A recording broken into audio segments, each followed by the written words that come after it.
नमस्कार दर्शकों, आपका स्वागत है मेरे चैनल वैदिक हीलर में।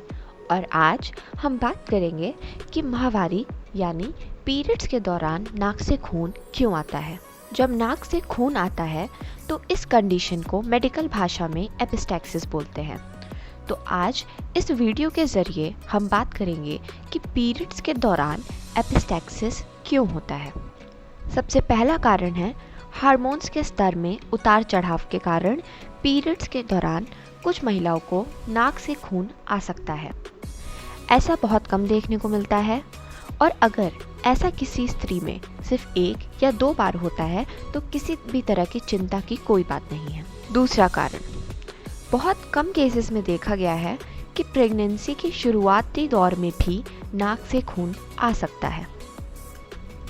तो अगर आपके पीरियड्स मिस होते हैं और साथ में आपको नाक से खून आता है तो अपने गायनेकोलॉजिस्ट को ज़रूर दिखाएं। तीसरा कारण है एंडोमेट्रियोसिस।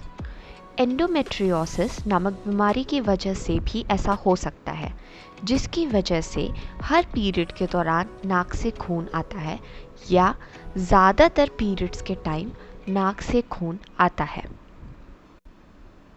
एंडोमेट्रियोसिस एक बीमारी है जिसमें यूट्रस का हिस्सा, जिसे एंडोमेट्रियम बोलते हैं, उसकी कोशिकाएं यानी उसके टिश्यूज सेल्स यूट्रस के अलावा दूसरी जगह जैसे नाक, ओवरीज या किसी और हिस्से में प्रेजेंट हो। इसकी वजह से जब पीरियड्स के टाइम यूट्रस से ब्लीडिंग होगी, उस वक्त दूसरे हिस्से जहाँ पे ये एंडोमेट्रियम की कोशिकाएं या टिश्यूज़ प्रेजेंट होंगे, वहाँ से भी ब्लीडिंग होगी। तो अगर किसी औरत को एंडोमेट्रियोसिस है तो उनमें यूट्राइन ब्लीडिंग के साथ साथ नाक से भी ब्लीडिंग देखने को मिलती है।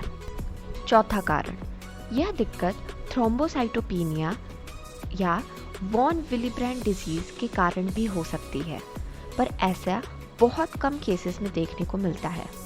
थ्रोम्बोसाइटोपेनिया में आपका प्लेटलेट काउंट काफ़ी कम हो जाता है। ज़्यादातर यह केसेस बहुत पहले ही डायग्नोज हो जाते हैं, तो ये बहुत कम केसेस देखने को मिलता है।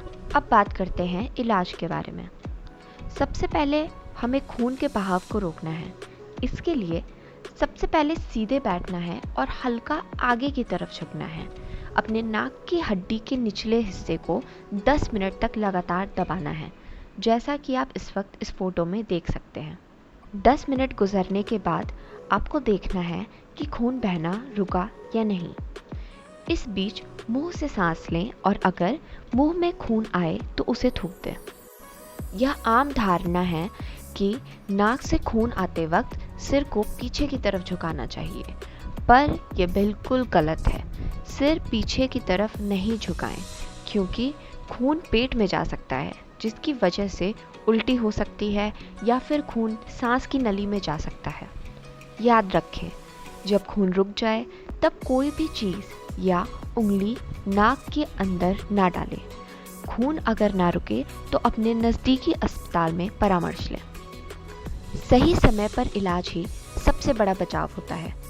बार बार अगर आपको महीने के साथ नाक से खून निकलता है तो होम्योपैथिक चिकित्सक को भी आप दिखा सकते हैं, क्योंकि होम्योपैथी में इसके लिए बहुत कारगर दवाएं हैं। Thank you for watching our video.